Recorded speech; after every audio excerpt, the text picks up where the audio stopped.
There's this like company that I get supplements from, and this is the text they just sent me. Apparently they think this is going to hook me for more. Yep, you can have it all. Harder, longer, better sex.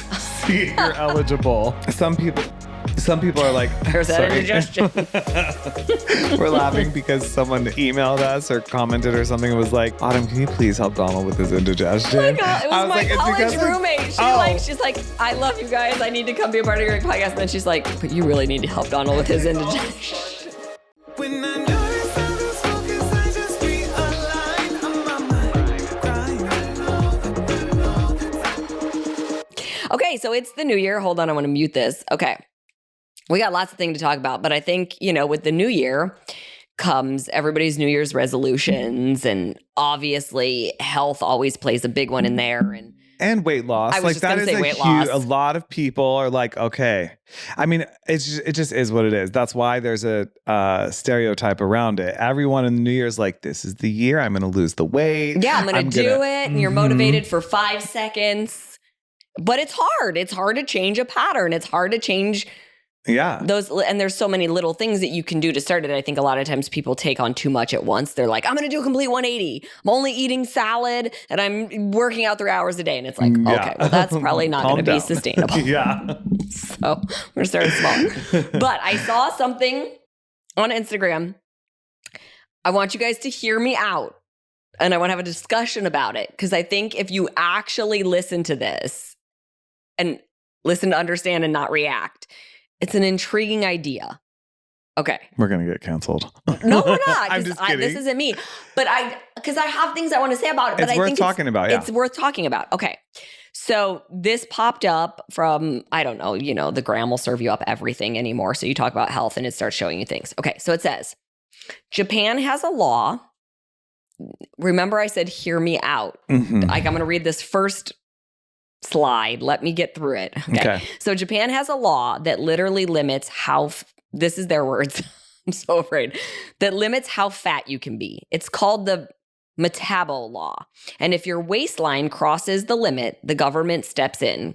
Critics call it body policing. Japan calls it preventative medicine. Here's the truth behind the world's most controversial health law. Okay. So I know the way that is written sounds like aggressive. Like let's get up in arms but let's get into their explanation first. I'm at least intrigued about what this is going to say. Because I know at first I was like, what? That's crazy. But I kept, So since 2008, Japan has enforced mandatory waistline screenings for adults aged 40 to 74.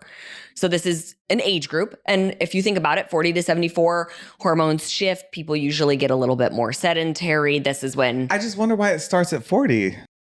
Well, I don't know. Let me keep reading and see. But I sort of assumed reading that it was more because the older you get, metabolism shifts, lifestyle habits shift, and there's a lot of diseases that come from lifestyle. That's why they're called lifestyle diseases. Okay. Right. So the limits for men, it's 33.5 inches or 85 centimeters. And for women, it's 35.4 inches or 90 centimeters. So they women are a smidge more. If you go beyond that, automatic health intervention begins. Okay, let me keep going. Japan's government noticed a sharp rise in metabolic syndrome, diabetes, cardiovascular disease. So metabolic syndrome is actually like, is there spiders? There's a little fly. Oh, okay. But go on. That takes into a lot of different things, like when you're talking about if you're diagnosed with metabolic syndrome, it's taking into a bunch of different health stats. And if you're diagnosed with metabolic syndrome, you're not in great shape. Yeah. Physically and like health-wise. Right. Okay. So instead of treating disease after it appears, they attacked it at the source: waist circumference and visceral fat. Okay. So you don't get fined and you don't get punished. Because that's what I was like, are they fining people? Are they like restricting their food? Like, what are they doing? Okay. They put a chastity belt on like, your are mouth. they like locking your refrigerator? Like, you're not allowed to buy stuff. Who knows? I don't know. I was like, let me read what this is. Okay. So no, here's what they say. Your employer or local government is required to enroll you in mandatory counseling, provide dietary and lifestyle coaching, schedule follow-up health checks. It's early intervention, not punishment. Japan focused on waistline because visceral fat predicts insulin resistance, heart disease risk, stroke risk, early mortality. Two people can gain weight the same, but the one with a larger waist carries far more metabolic danger. So we know that when the fat is stored around your organs, it's much more dangerous than if it's in your hips or your butt or things like that. Yeah. Okay. Since implementing the Metabol Law, Japan has seen lower obesity rates, fewer metabolic syndrome cases, reduced healthcare costs, and improved life expectancy. Japan now has one of the lowest obesity rates on earth at 4%. For context, I think in the US, we're at like 70 something percent. Crazy. Okay. Opponents argue waistline shouldn't be regulated. It causes shame around body size. It reinforces unrealistic standards. They claim health shouldn't be controlled at the government level, but Japan sees it differently. Japan invests in preventative or prevention instead of treatment. Their belief is cheaper and kinder to intervene earlier than to treat full-blown chronic disease later. In their culture, community health is better. Sorry. In their culture, community health is of more importance than individual discomfort.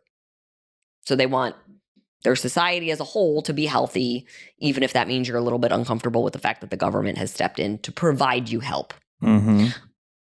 Okay. It says why this would never work in the West. Western nations value personal freedom above collective responsibility. Most people reject mandatory screenings. Healthcare systems profit from treatment, not prevention. And obesity rates are far higher, making enforcement impossible. The real lesson behind the Metabol Law, Japan isn't obsessed with thinness. They're obsessed with health span, staying healthy into old age. Their system teaches one thing. Your waistline isn't cosmetic, it's metabolic.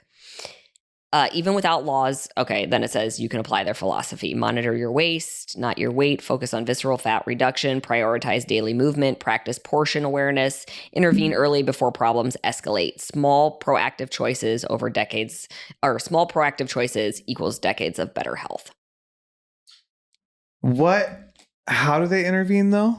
Okay, so when they intervene, they basically say if your waist circumference gets above a certain number, that okay, wait, where did it go? Sorry. You're not fined, you're not punished. Your employer or local government is required to enroll you in mandatory counseling, which I think that might be the biggest trigger for some people, but a lot of times food is attached to a lot of emotion. And there's unhealthy habits possibly that go around. Like they're not talking about you have to have a waistline that is this size, right? They're not giving like it has to be at this number. They're saying if it gets above this number, you're carrying too much visceral fat and it's a danger. So I do see, like, I don't think it's it doesn't seem like a body shaming. I could see where it would feel uncomfortable to be told that. But maybe if you're in that position, you would also like, maybe you want the help because it's mandatory counseling. They have to provide dietary and lifestyle coaching. I don't think that's that's bad. something we pay for, and a lot of people would like, to have coaching and feel that they can't afford it or something like that. So they would like the knowledge and the support, but yeah, it might be out of their budget. And I've got to assume that if their work or government has to provide it, then they also have to provide the time for you to do it. Yeah, that would make sense. They have to let you have that time, I would assume. And then they schedule follow-up health checks. Again, I don't have more than that. That's what this is. So I don't know. Well, that's interesting. It sounds like their intervention is giving someone tools and access and they're not. Yeah. Okay. I know I said, I was like, well, let me just say, don't shoot the messenger. I just want to have a conversation about it because I thought it was interesting. I came from, and one of the people I respect most in my life is my aunt. She is a naturopath and she's also 70, maybe 71 now. So she comes from a different time where people talked about weight much differently. And,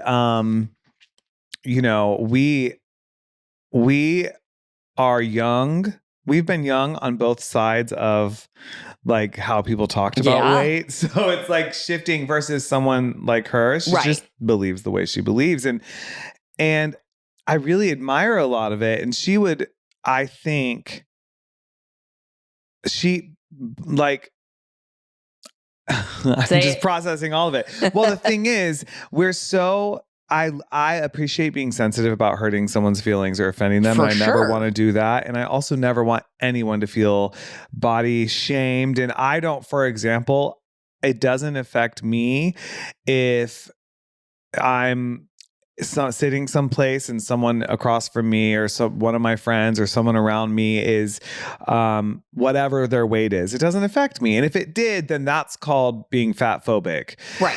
But from this thing about Japan sounding like it being about overall health, because we do have a lot of very serious health conditions that,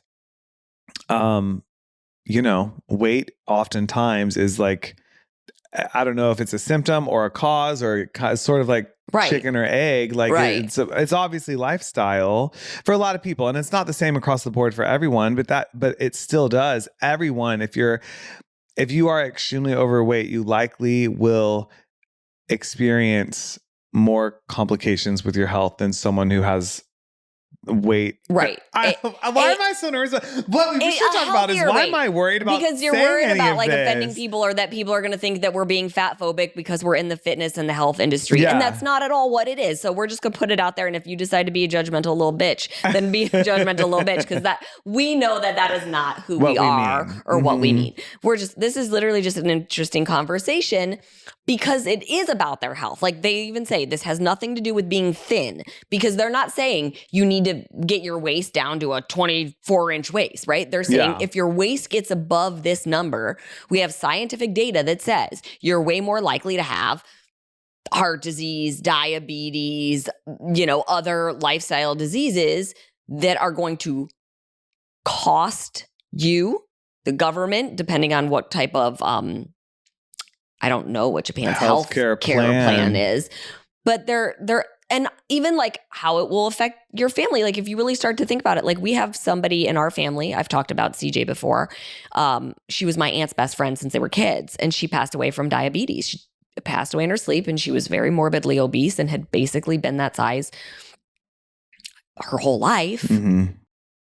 And that was such a loss. CJ was a beautiful human with the most kind and generous heart, and she battled her whole life. Yeah. And we lost her way too soon. Like, she was in her 50s when she passed. Like, I had technically a great aunt. My dad's aunt, her name was Anne, was about 500 pounds. Like, couldn't walk.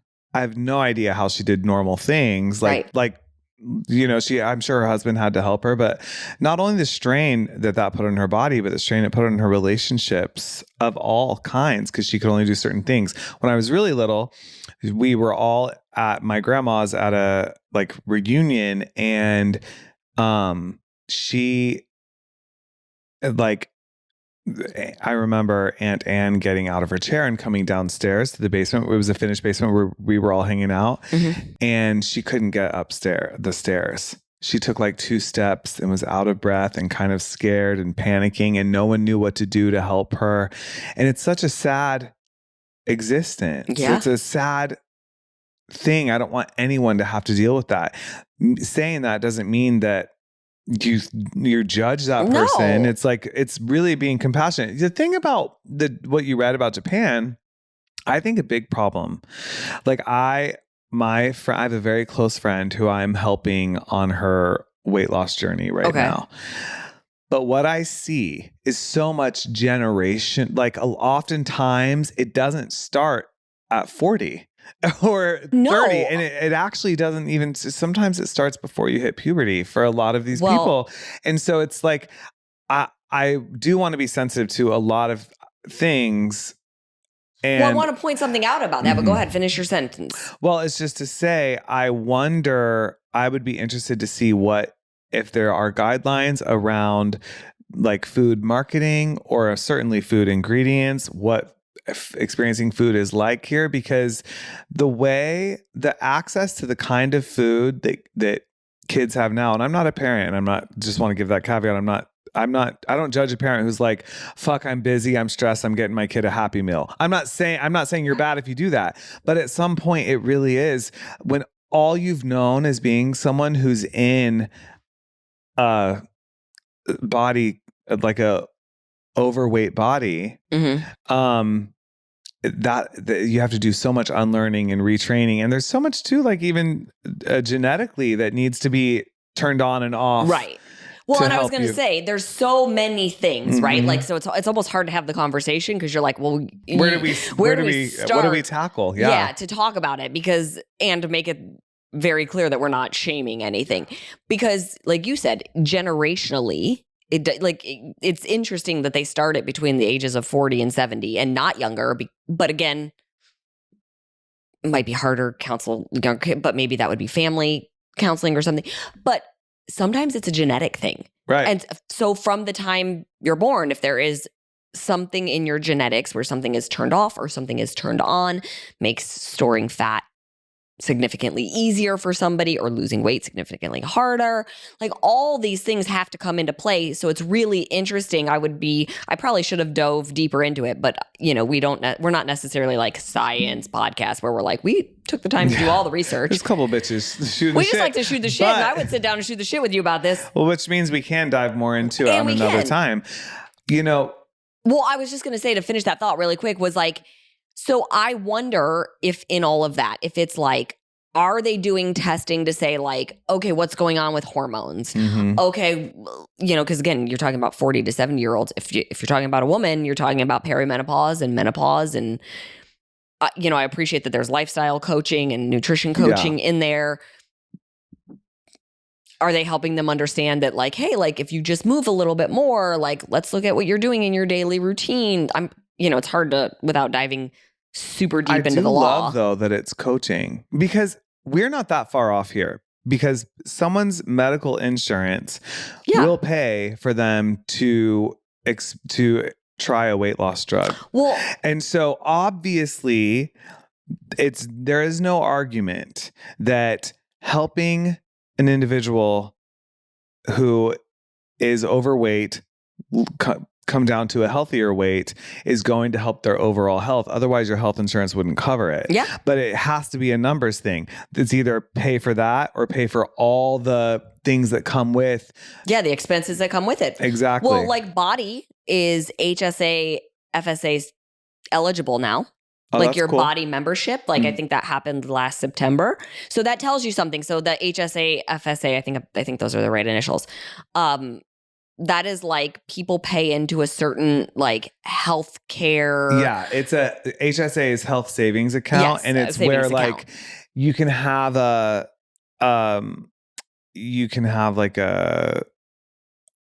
you have an account, and all the money you put in it is not taxed. It's not exactly right, and so it's because it's for medical expenses. Yes. But it's really interesting to see what they are starting to allow to qualify to see lifestyle. So like so when you see something like, oh, your Body membership, so that is your membership to fitness and nutrition. Yeah, qualifying for it, that tells you that it does obviously play a role, like in health, in your overall wellness, and even in what your expenses can be. Yeah. Because of health issues. Yeah. So I don't know. I just thought, like I said, we're going to the new year, and so many people, this is when they start making resolutions. So I was like, well, let's open it up with that one. You know what I would like to say? If you're someone who's like needs to lose weight, and this is your year, you're like, okay, I'm doing it. It doesn't have to be one of the extreme things that you see people doing. It can be. Maybe that's what you get started. For example, maybe it's the least extreme, because a lot of people do it and love it and repeat it, is the 75 hard. Maybe you are the kind of person who you need to dive into the deep end of something and totally commit beyond what maybe would be normally sustainable for you. And that's how you get started. But I would say that's not for everybody. And there's also a path where it's not that hard. It's a handful of little decisions that in a year's time will make a big difference. You can make small lifestyle choices and lose 50 pounds in a year. And and a lot of people are like, oh, I want to lose more than 50 pounds in a year. But every year goes by and they don't lose any weight. And by the way, you're not saying it would only be 50. Who knows? I mean, Right. I saw people lose 23, 24 pounds on Belvital. And so that's 3 months. Exactly. Like people with gut protocol losing 12 pounds in 4 weeks. Inflammation. It's more about, I love that, by the way. I obviously totally agree. You have to know what personality type you are. Yes. So you have to know, are you the bite-sized person that is like, I cannot take it on if this is this big and this overwhelming. Right. And if you're that person, it could be picking one thing a week. This week, I'm focusing on getting more water in. I need to be hydrated. I don't drink a lot of water. So I'm carrying this thing around and I'm making sure I'm getting in 60 ounces every single day. That one thing alone, you would be so shocked because sometimes our bodies don't always, they can't tell the difference between hunger and thirst. So sometimes you're thirsty, you're dehydrated, and it can feel like hunger. And so you go eat. But guess what? You're still dehydrated. And our bodies are more than 70% water. So if you're dehydrated, every cell in your body is not functioning at optimum levels because it's not fully hydrated. Right. That alone, if you're fully hydrated and you're drinking water, and I'm not selling you this to use it as a quick fix trick, but there's only so much you can put in your stomach at once. So if you've got water in there, you probably are going to feel a little more full and not necessarily be eating the junk. Yeah. It can actually, being hydrated can help with those like sugar cravings. In like if you're the person that's always drinking soda, you're just sugar, even if you're fake sugaring it up. So like now you're putting water in, there's just less room. There's less time in the day to drink that many sodas if you're making sure you're getting those 60 ounces of water in. Right. So all like just that one small habit can have such a huge impact on how your body feels. But then there's the other personality type. I'm this type. I gotta go off the deep end. I gotta go over the cliff of if I'm doing this, I gotta go all in. That's why I love competing because I really like a regimen. And I'm like, we have to do all these things and the more things I have and that I can check off, the more focused I stay. So that's, I think, why some people love 75 hard because believe it or not, it actually is, for the most part, a bunch of small tasks that you have to check off throughout the day. Yeah. You have to do 2 workouts a day, 45 minutes each. One has to be outside, no matter what, rain, shine, snow, whatever. So most people do that as a walk. Great. Walking is great for you. There's so many health benefits to it. Getting outside is great for you. That other workout, that's your pick. And that's however hard you go in that workout, that other one, that's how hard you go. So you got to be smart enough to know like 7 days a week, you probably shouldn't be going crazy hard. So maybe you've got active recovery days in there as well, but that's still a workout. Then it's making sure you're drinking a gallon of water a day. You read 10 pages of a book of your choice. Every day, But not like a personal development book. Not a romance novel. Yeah, exactly. I mean, you can do that too, but you have to follow a nutrition plan. You can pick, but they're not telling you what nutrition plan. They're telling you to pick a nutrition plan so that you have a plan, follow it. And it's no alcohol and I think no dessert. I think those are the things for 75 hard. I might be missing something. It's been a while since I've done it. But so for some people that need a lot of structure, and that like the more structure they have, that's the wind. It's going to bring on the Santa Anas. Right.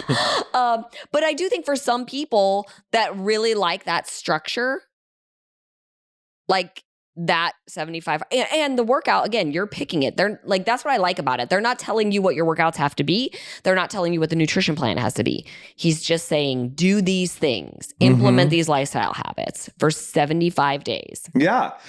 Exactly. I think 75 hard, I used it as an example because it's one that works for so many people. And so it really is about knowing yourself. And if committing to really a challenge, and we love challenges. Love a challenge. We've done a lot of them. I better stop putting that out in the universe. I love ease. That's right. But I think that just making, and no matter what you're doing, I also believe seeing it as one day at a time. Yeah. Like realizing today, it's not about if I can sustain this for 3 months. It's about doing these decisions today. And tomorrow, it's about that day. And it's like, if you're not perfect, okay, so I know it's 75 hard. Their rule is if you miss any one of those things, you have to start over. Yeah. And you could choose to do that.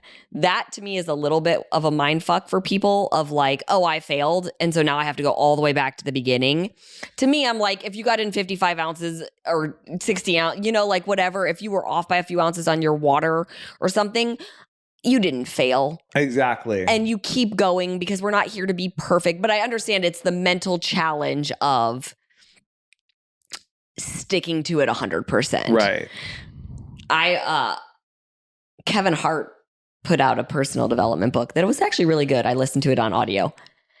But he has a challenge in that book I have never been able to complete. And I don't know if I ever will be able to. What's the challenge? And it's only for 30 days. What is it?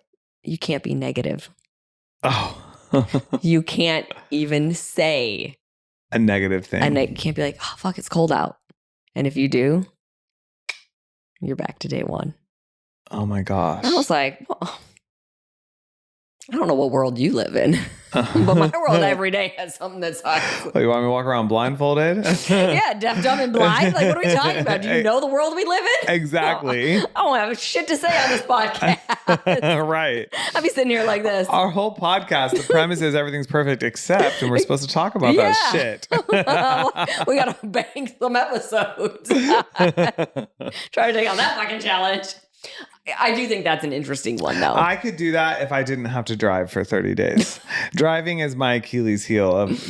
I'm pretty positive otherwise. I'm not saying you're not, but you get on social media, you're telling me that not, like, it's, I think that's the thing is like, it's this, he's referencing like the smallest thing. If you say it, you're back to the beginning. Like, oh yeah. And you probably don't realize how many times throughout the day. Oh, I was walking with Buddy this morning. He fucking yanked my arm 17 times. I was like, Buddy, yanking my arm off. Yeah. Back to the beginning. Yeah. Would never survive. Bella attacking me every day. Yeah. I would never make it. And then there's people. Right. I gotta go to the woods. People. Exactly. A retreat. A 30-day retreat. By myself. Okay, so in more aggressive extreme challenges, have you ever done a crash diet? I don't think so. But when you say crash diet, like the trending ones, like for example, I looked some up that were popular that everyone would know about, and I did several of these. I think I tried for like one day what is it? Like maple syrup, cayenne. Yeah, that's the first one on the list. The master cleanse. The master cleanse, literally for one day. And I was like, this is stupid. It's only drink lemon juice, maple syrup, cayenne pepper, and water. No solid food for 7 to 10 days. I mean, if you really just want to fuck your body up, sure. It says, yeah, you can have herbal laxative tea at night. And throw a laxative in there. And salt water flush in the morning. Which will make you shit your brains out. It says why it was wild. You were basically fasting with spicy lemonade. The only thing you're giving yourself is sugar from the maple syrup and salt. I worked, so at that time when that was popular, I still waited tables. And I worked with a guy who was doing it. And he was like, I've lost like 15 pounds this week. And I'm like, tell me how quick you put the 15 back on. And I swear to God, like when he finished it, he probably had lost like 20 pounds in that like 7 to 10 days. He was overweight. But I remember at work, he would just be like dying, like just sweat pouring off of him because I don't know how he did it. Let me tell you how quick he gained that weight back. It didn't even take him 10 days to gain that 20 pounds back because you went from eating nothing to just eating food again. Not to mention, you want to start a binge cycle. Oh, yeah. Like, well, you want to chew. I will tell you. Okay, tell me. Even though I agree. But one time, the thing is, it was I did it as like a spiritual fast. I was in church and I got 2 friends and I was like, guys, what if we take communion and then wait until communion next Sunday is the next thing we eat? And the entire week when we would normally eat, we just pray and meditate, we read, we observe. And so I later found out I'm the only fucking one who did it, but I did it. But except for if you ever ask me to do it, just know I'm cheating the whole time. My friends are like, "Yeah, we're in this. We got this." Eating pizza, but I made up these rules, so I should have published it. It might have become a thing. Just make sure you heard that note. Donald made this up. I'm definitely not recommending this. Okay. But I did get something useful out of it, but I could never repeat it. I was allowed 3. We took 3 green drinks a day, which a serving was 30 calories. So that was like 90 calories. And we could squeeze lemon in hot water and we could like chew gum, but we weren't allowed to have anything else. Yeah. So can you chew it and spit it out? In a week's time, right? Just real. And just take this off the deep end of disordered eating. Right. You spit bucket for your Doritos. I was thinking a carrot. I lost a lot of weight, obviously, but that's a mosquito. That's what I thought. Do you see it? And it's huge. That bloodsucker. He just wants to eat Do me. I get it? No. So okay, go ahead. At the end of it, I felt like I had so much control over what I ate for a long time because I went a whole week just saying no to all food. That's awesome. It was cool. But I could not have worked at a restaurant. I would walk like 20 feet and I felt winded. Obviously, you know you're what starving. I mean? I had to take naps like 4 times a day. I had zero energy and was literally, but it really was like a prayerful thing. Yes, you were doing it. Yes, because as a of my thing. results. I tried to do that several other times. Like, in a week, I can lose almost 20 pounds. And I could never make it past like 2 days because my motivation was different. I was just going to say. It was so hard. It was like, oh my because you're God. Not eating. I know, but I think that's the first time you did it. 2 things. 1, you didn't know what you didn't know. Yeah. Which means you didn't experience how hard it was. So you're like, okay, I'm just going to go one day at a time and see how this goes. Yeah. And 2, you were doing it for a very spiritual reason. Right. But all the other times you were trying to do it was like quick weight Vanity. loss. Exactly. And so Jesus didn't take the wheel and help you out. Right. But I would say the closest thing, and it never was crash dieting, because the way I ate for competitions was I actually ate quite a bit of food. I was eating like 2,200 calories a day. But the first time I ever competed, I found that way of eating so easy because 1, I didn't know what I didn't know. Mm-hmm. I just waited for my coach to tell me, here's your nutrition plan for the week. Mm-hmm. And as I would check in and he would and I was working at Equinox. That's one thing I really miss, like, because I was so busy and I was around so many people. So it wasn't this like in my house with food all around me all the time. Yeah. Like it was like, great, I'm there and I'm on my feet all day. Like people know you're competing. It's like my coach worked there. So like, eyes on me, man. Yeah. But I also felt so good and I had so much energy. So it really wasn't that hard at all. And after I finished competing, I had no problem really for the most part sticking to it for a very long time. But the second and third time I competed, it was so much harder to get into that space. Mm-hmm. It was like I knew what was coming and I was pissed. Yeah. And I don't even know why I was pissed because I was like, you felt so good. So what's the problem? Like, but it was always, it was each time it got just a little bit harder to be that dialed in. Yeah. And I would say that might be the only time when I don't really want to call it binging because I've never binged and purged, but I've never really had like crazy binges. Yeah. But there was definitely like the last time I competed, I just remember I was actually at like a body event and I was in my hotel room and I had nice hotel rooms and the mini bar was stocked and I was like, fuck it, Kit Kat. Don't mind if I do. I might have eaten the Snickers right after it. Mm-hmm. And then I was like, what did you just do? Yeah. So I like, that's what I'm referencing in like a binge. Because I would never do that. I would never eat like two candy bars back to back at night in a room by just packages, just wrappers all around you. I was like so over it. I was just like, this sucks. Like, nah. It is interesting. Sometimes the first time you do something, it really just hits the hardest, like in the best way. Yeah. I remember my first Beachbody challenge that I did. I was like, had amazing results. I was all in. It was 21-day fix. And nobody, it's like temptation didn't even exist. No, nothing can't touch you. Off. Yeah, I'd be out at bars drinking club soda. Like I just couldn't care less because I was doing this challenge and I was excited about it. And you feel so powerful. Yes. You're like, yeah. And for some reason, I don't know, like the next time you do it, it's not an excuse, but it's a little bit more challenging. It's interesting, right? You're like, why? Why is it? Like, because you know how good it's going to feel. Mm-hmm. You know how empowering it's going to feel. People were like that with 80-day obsession. Yeah. Oh my God, it's my diehard. It's my go-to. But then like they want to go back and they're like, oof, but I know it's hard. Right. Whereas again, the first time you just don't know what you don't know. Yeah. So sometimes like I even find that like with starting business and stuff, you don't know what you don't know. So you're just fumbling your way through, shooting in the dark. And you're like, oh, fuck it, I'll figure it out.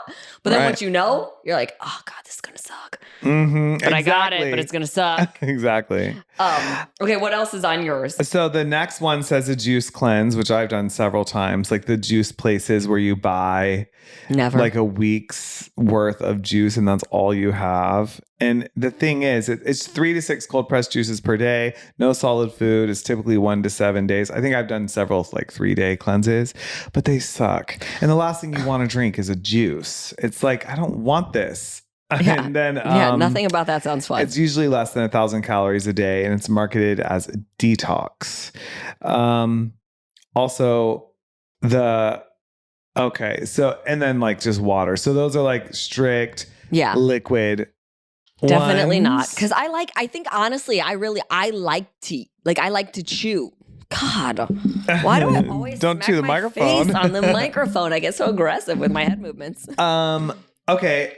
Then the next one, because I was like looking them up, was single food, like mono diets. And I remember this one. It's called the grapefruit diet. Oh, yeah. I remember people talking about that. Because everyone was like the acid from the grapefruit, which maybe I did wonder while I was reading it, if there was an element of truth because a lot of supplements and things there is something in grapefruit extract that helps with metabolism. But it was like the rules are grapefruit before every meal, extremely low calories, low carb, high protein, claims grapefruit burns fat, like the acid in it. So I remember someone doing it at my church, like a little bit older youth kid than me, was like, it's great because you eat the bacon and then you have the grapefruit and the grapefruit burns up the bacon. I was just like, okay. And so literally I hated grapefruit, but I bought grapefruit, was eating it with a spoon. Okay. Grapefruit can support weight loss. It's not a magic fat burner. Oh no, that's not. I wanted to know about grapefruit extract. I was chat GPTing it. I think I know the answer, but I want to make sure. It's important to separate evidence from hype. Grapefruit extract, often marketed for immunity, gut health, or weight loss. There's flavonoids, yes. Yeah. That are shown to help improve insulin sensitivity and may modestly affect fat metabolism. And I'm like, I wonder if that was the science, how that started, or if some bitch was just like, I'm having a grapefruit with all my food and it's gonna... Well, or somebody had a grapefruit with all their food and, it's low in calories. There's lots of fiber in it. Yeah, because it also says it's low carb, high protein diet. Like, they're still telling you go low carb and to eat more protein, which that would help you lose weight. This is one I hadn't ever heard of. It's called the cabbage soup diet. Oh, one of my friend's moms did that, and their house smelled so bad. It says unlimited cabbage soup, which I actually love cabbage. and I love it in soup, like vegetable soup. It says certain days allow specific foods like bananas, milk, beef, and tomatoes, etc. It's 7 days total. Why it was wild. Okay. The smell alone should have been a red flag. And I'm sorry, but I'm just going to be gross for a minute. You are not eating cabbage soup multiple times a day, bananas, tomatoes, and whatever else they said on that list, and not farting your brains out. Yeah. You better be alone. And oh my God, the gas pain that you would probably have. Maybe. But I don't feel like cooked cabbage makes you fart. You do that That's only diet one and way we'll to find find out. But don't come over if it does. And this one I never heard of. It's called the egg diet. And it's I've heard of that. 2 to 3 eggs per meal, very low carbs. Some versions have eggs and grapefruit only. Grapefruit's got to rear its ugly head, and it's up to 2 weeks. Why it was wild. Cholesterol panic, but make it fashion. There was, oh my gosh. So when I first was like maybe 2 years into working at Body, I was at the office and we were going through nutrition stuff. And I think it was Shirley pulled up like this article from the 70s. And I don't remember which women's magazine it was in, but like a very popular women's magazine. And it was the eggs and Chardonnay diet. Oh my God. And you would have 2 hard-boiled eggs and a glass of Chardonnay twice a day. And I think you got to have a cup of coffee. It sounds like an eggs and shart your pants diet. I was like, first of all, you'd be hammered. Yeah. Like you're going to work on 2 hard-boiled eggs and a glass of Chardonnay. Mm-hmm. Yeah, for the people that say I'm crazy because I'm like, how about we cut back on added sugar and like inflammatory foods? I'm like, at least they're probably like, wishing. I hear you, but hear me out. Hear me out. What if instead we eat Eggs and hard-boiled eggs all day and drink Chardonnay? Honestly, You could also have a bowl of cabbage soup if you want, and for dessert, grapefruit. Unlimited. Oh, the things that people used to do, like that's my next program. We're afraid about talking about like healthy weight loss, and this is literally the shit that's been going on for decades. This one says, I did this one. This is the Which one haven't you done? Baby food diet. Oh my gosh, come on. Eat baby food jars for meals. But what's funny is I didn't even know, and this says you can have one quote adult meal per day. I didn't know this was a thing. You just did it. I was just like trying to get back to my baby weight. Didn't supermodels used to do it? I guess. I think supermodels like I remember in the 90s used to do it. I had the little like basket over my arm. I went to that baby food aisle. Well, the jars, and I felt like it was the shopper sweepstakes. Like I just put my hand on the shelf and just walked down and knocked them all in. Like I need a balanced diet. Plums, the green beans. Ooh, bananas. That's a good one. Apricot. Sugar on sugar on sugar. Right. I remember trying those once, like when Dom was a baby, and I was like, it was the banana that I tried, and I was like, I will not feed this to my child. I was like, it tasted like, those hard candies that are shaped like fruits, like the banana, what are they called? Oh yeah, I don't remember what they're called. Well, it tasted like those. And I was like, that's not what a banana tastes like. So what the hell's in this jar? The one I got, I felt like tasted like a mashed up banana. I was like, this is just a bunch of mashed up food. And for some reason, it's going to help me lose weight. I'm going to be so svelte after this. The baby food diet. Okay, what else you got? Because I have other things that I want to. So do you remember the one that was... I'm looking for it because I don't remember. Oh, the HCG diet. Yeah, that was popular a few years ago. Yeah, my cousin did it. Like probably like 15 years ago. Or maybe less than that. But I do think it was it was before I was in LA that I was talking to my friend. Well, then it rebounded again because I feel like it was a thing like 5 years ago. Well, it's they would give you these injections. Right. But you also ate less than 500 calories a day. Okay. So I wonder if it's very similar to like it just totally made you not hungry. Because what the injections were some kind of hormones, but you were also starving yourself. Of course. All of these. But it's just wild to me that's like a thing people did. I knew someone who honestly was not even like, I wouldn't have called her overweight. Yeah, maybe like you could lose 5, maybe 10 pounds and not be in a dangerous area, but you're not overweight. But she did that. And I was like, you really are taking these injections and eating 500 calories a day? That sounds wild. Yeah. Well, and who was performing it, or who was prescribing the HCG? Because you have to get it. It's a doctor. Yeah. It's doctor supervised. So I guess it's like, it was the original GLP-1. Right. It's not a GLP-1, but yeah. It sounds like sometimes I'm like, honestly, thank God for that people have access to these GLP-1s. Yeah. Because it's just the things people were putting their bodies through to lose listen, weight. They're still doing it. And even now with the GLPs and stuff, I feel like they're getting abused a little bit. Yeah. And not severely under eating. Yeah, severely under eating, not exercising, because then you're losing muscle mass and bone density. That's what I like that you said about the Japan thing, that they give you a coach and they like focus on overall lifestyle. Yeah. Because it's so important to make lifestyle changes, even if you're using a GLP-1 or something like that. Okay. So New Year's resolutions. So you looked up all the fad dieting stuff. So I was looking up what are the top 10 New Year's resolutions that people make. So exercise. Number 1 is exercise more or improve their fitness. So obviously we covered that. Number 2 is lose weight or eat healthier.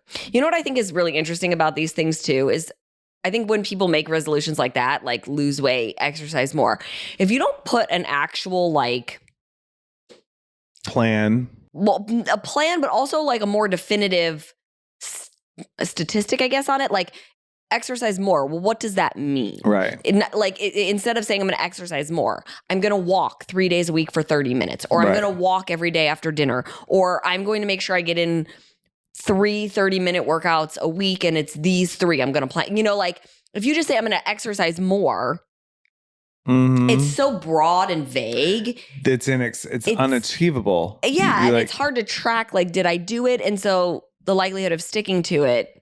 Yeah. Same thing. I want to lose weight. Okay, well, do you want to lose 1 pound? Do you want to lose 5 pounds? Do you want to lose 10 pounds? Because when do you want to lose it in? Make sure you're setting realistic numbers. But if you just have a resolution for 2026 to lose weight, well, great. Then on December 31st, you cannot eat, lose 2 pounds and say, did it. Successful. Exactly. So like you need to give yourself some parameters, I think. Or if someone's like, I want to lose 40 pounds and then they lose 10 pounds and they're like, actually, I think I can go another 40. I'm like, okay, but let's keep track of your first goal.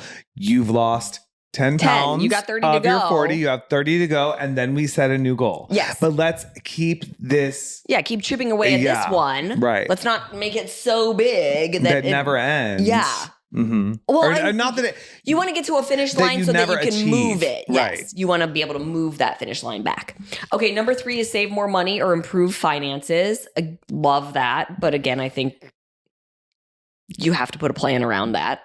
How much money? How are you going to do it? Are you putting X amount of dollars from each paycheck away? Are you paying off credit cards? I love number 4. The New Year's resolution would be to reduce stress. I'm stressed about figuring out how to reduce stress. That stresses me out. Where's that island we're going to? Because without it. Yeah. And by the way, how do you determine that? How do you do it, like daily, weekly? Are you wearing the Oura ring and tracking it? Right. That feels like a pipe dream. That's like, I said something. Well, saying, I think that you share this same sentiment with me a lot about like, instead of reducing stress, it should be like adding meditation or adding breath practices work that help you manage exactly. And that, because that will bring in, but if you're just like, I want to get rid of stress, but you're not implementing the habits that are going to help that. Well, and even identifying what is causing the stress. Right. Like, yeah, if you're going into it and you're like, I need to reduce stress. Well, you need to know what is causing you stress. I know all the things stressing me. It's just the problem. Some of them I can't get rid of. Yeah. Unfortunately. Or some of them I would prefer not to get rid of. Okay. Number 5, get more sleep. Great. Love it. Same thing. Got to pay attention to why aren't you getting enough sleep? Mm-hmm. Like, is it that you're just staying up watching too much TV? Or are you doom scrolling? Do you not have a nighttime routine? Exactly. What are all Find a those? nighttime routine. Yeah, I love that one. Okay. Number 6, I really like this one. Learn a new skill or hobby. I think that's a great one because then you're implementing growth. I think a lot of times with New Year's resolutions, it's always about like what we're going to get rid of and like there's something bad happening that you need to fix. And that makes it harder to stick with. But I think something like learning a new skill or a hobby or improving at something, that's more fun. Totally. Even if you're going to suck at it and be a beginner, it's still like, I'm gaining knowledge. I'm gaining a skill. Some people are like, there's that indigestion. Some people are, we're laughing because someone emailed us or commented or something and was like, Autumn, can you please help Donald with his indigestion? Oh my God, it was my college roommate. She's like, I love you guys. I need to come be a part of your podcast. And then she's like, but you really need to help Donald with his indigestion. It's all the sparkling water I drink, but today's not sparkling water. I just ate a beef stick and I'm drinking his coffee. Sometimes you get acid reflux. Welcome to 40. Anyways. I have a program. It's called Gut Protocol. Might help with that. Yeah. I think that also when starting a new hobby, it's really important to know you don't have to know which one you're going to love. The fun thing about that is you can try a new one. You can take a pottery class and be like, I'm glad I tried it, but that's not the hobby. And just keep checking things. And if nothing else, you have a year of trying a bunch of new things. Which is also fun in and of itself. Yeah. Like, especially in these times where like, if you're bored, if you're lonely, if you're like looking to make new friends, whatever, like you're not going to do it sitting at home by yourself. Right. Watching shows that you've already seen. You have to get out there. Mm-hmm. Like, I'm excited for it. Like, I have new things that I want to do this year. Yeah. So, looking forward to it. Okay. Number 7, quit or reduce bad habits like smoking, drinking, excessive screen time. I mean, that's always great. Mm-hmm. Number 8, spend more time with family and friends. Friends? No. You're like, how am I supposed to do that and reduce stress? This is an oxymoron. Yeah. These battle each other. Pick one. Okay. Number 9, improve your mental health. Again, can't do that. Spend time with family. That's right. Not mine anyways. Number 10, advance career or education. Promotion, new jobs, certifications. I love that one. But you cannot just sit around and wait and think, well, I'm doing my job. Why am I not getting promoted? Guys, girls, everybody, you have to go above and beyond. Like, you don't get a pat on your back for doing what you're hired to do. That's what your paycheck is for. Mm-hmm. You want to be recognized. You're going to have to step up, level up, ask, what else can I do? Can I learn more? Can I, you got to dig in. You got to ask the questions and then show that you are ready for that next level. I see so many people like, well, I don't get it. Like, I'm on time every day and I'm doing my job. Yeah, bitch, you're doing the bare fucking minimum. You're on time? Duh. Yeah. You're doing your job. That's what your paycheck's for. Right. What makes you, and somebody's going to hate me for saying this, I'm sure, but like, or the way I'm saying it, I'm being funny, but what makes you stand out? Yeah. My brother works for a very large company. He works for Amazon. Yeah. And he is like at this interesting place where, I don't understand it all, but there's like categories of how they will promote from within, and you won't go from being a hourly employee to salary from here to here. Like, there's all this red tape. Okay. But anyways, he's essentially created a need for his job, and they've had to go to like one of the top of HR to approve this position to be created to allow this space. But he literally has, of course, he was showing up on time and doing his job, but he has done work to require him. It's not a question of if, it's a question of how and when to be promoted into the position he wants. And it's really inspiring to me, even though I don't have that kind of work.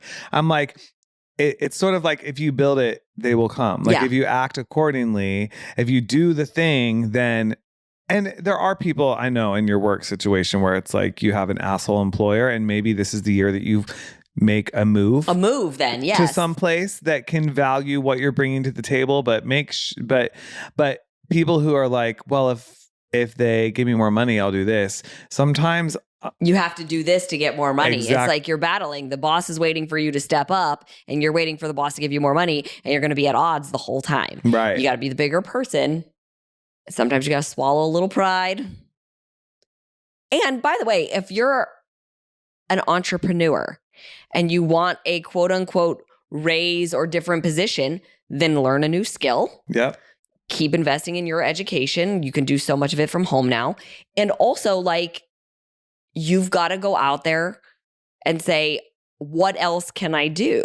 Mm-hmm. How else can I reach new people, new customers, or whatever it is that your product is? Yeah. Like, I remember people would say that all the time. And I'm like, yeah, but if you're just showing up doing all the things that you always do, then why are you expecting more? Right. You're in maintenance.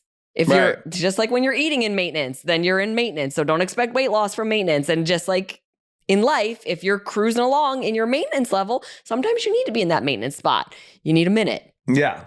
But then when you're ready for growth, you're going to have to get uncomfortable and you're going to have to do more. That's right. So you got to go for it a little bit. Yeah. What, tell me, like, okay, do you make New Year's resolutions? No. I don't either.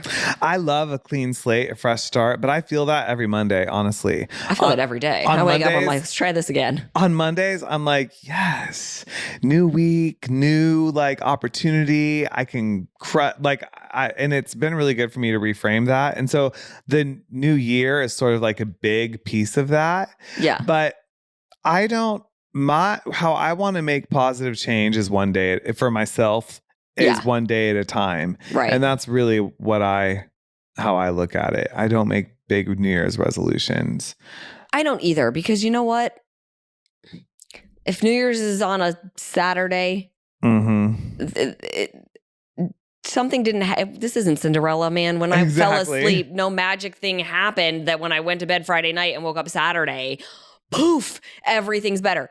I woke up with the same problems that I had the night before. I wake up with the same motivation I had the day. Yep. All the same shit is there from 2025 to the next first day of 2026. How are you going to approach it? And I know people like to use it as okay, it's a new start. People will do that with their birthdays. Mm-hmm. But I'm like you, where sometimes I am like that a little bit with my birthday, but it's just like little goals and things. I'm really motivated more by feeling, and I just want to like every day have habits and practices that make me feel good. Same. Like I'm showing up for myself and I feel good. Yeah. And it happens to me. I will get the hit on the most random Wednesday night, whatever, where I'm just like, I'm going to do all the things and I'm so ready to go. And I'm like, I don't know, it could be whatever month, it could be whatever day. Yeah. And it's just like, okay, I'm ready to do this. When I decide I'm ready to do something, so I don't do New Year's resolutions, but when there is something big I want to achieve, I tend to try to put it out there publicly in some form because it holds me accountable to it. Mm-hmm. Whether or not it'll actually happen is not to be said. But it makes me follow through on the steps that need to happen. Yeah. Like, I always use my fitness competitor, but I decided to compete. The very first time I decided to compete, I was at I think it was a New Year's Eve party with a bunch of friends from work when I worked at Equinox. We had just thrown a shot back. Might have been the second or third for the night. Mm-hmm. I used to drink a little bit more back then. Not a lot, but I drank more. Yeah. And they were like, you need to do it, Autumn. And I was like, I'm going to do it. And Facebook was big then. Mm-hmm. And I put it on Facebook, I'm competing. And I woke up the next morning and I was like, I put it on Facebook. By the way, it's not like I had some huge platform or anything, but people saw it. Friends saw it. Oh my God, you're going to compete. That's awesome. And I was like, fuck. I can't back out of it now. And 2 other girls had agreed to do it with me. And both of them dropped out. And I was like, I cannot drop out. I said I was going to do it publicly. That would be so embarrassing. Mm-hmm. Not that I should care what other people think, but I had put it out there publicly. Yeah. Just like with the beverage line, I put it out there publicly that I'm doing it. So I'm going to take every step to get it to the point of launch, which we're almost there. Yes. And where it goes from there, nobody knows. But I'll do everything in my power. But I do think sometimes, whether it's publicly or making that declaration to a friend or a family member, because it's just that little bit of accountability. Yeah. It makes such a bit. Accountability is so important. So important. And I do think like saying we shouldn't care what people think. I do think a healthy balance of caring about your reputation from certain people. Yes. Doesn't mean I care what everybody thinks about me. Right. But there are people, and I do care, I think, in a healthy way about what some people think. And I think that's good. It would be so ridiculous to act To be like I literally don't care. Yeah. like we know we care what people think. It's how much you let it affect you. If it's determining your every move, that might be out of balance. Yeah. But yes, your word means something. Your character, all of that. Like it comes into play. So if you're the person that constantly says you're going to do something and then never does it. Exactly. Then people are going to be like, you don't want that to be your reputation. Yeah, right. that's going to be your reputation. They never follow through. Yeah. But if you're like, I did it, then people are like, listen, even if they don't necessarily achieve the thing, they go all in, balls to the wall. Like I can count on them to give it their all. Right. And that's a good feeling. Yeah, I love that. Yeah. Well, you guys, I hope that whether you are someone who likes to jump into the deep end with a new challenge, I hope that if you are starting this year off with new goals and you want to see significant change in your life, that you find that change and you find it in a helpful and empowering way. And we're here for it. I just don't know if I'd recommend the cabbage soup diet. I would, or the egg. Or the egg, yeah. Man cannot live on hard-boiled eggs alone. Maybe don't try any of those diets Donald mentioned. They all sound pretty awful. Yeah, but everything else, we support you, boo. We're here to help. And you can always email us at everythingsperfectpodcast@gmail.com. Let us know, do you set resolutions? What are they, if you have any? Can we be of assistance in any way? We are your besties. We're here for it. Yeah, I'd also love to know of past resolutions if you've had big success, because most people's resolution story is one of didn't really quite hit it. So I'd love to hear that. As always, check us out on Instagram, Everything's Perfect Official, and we'll see you guys next week. See you next week. Happy New Year. When I know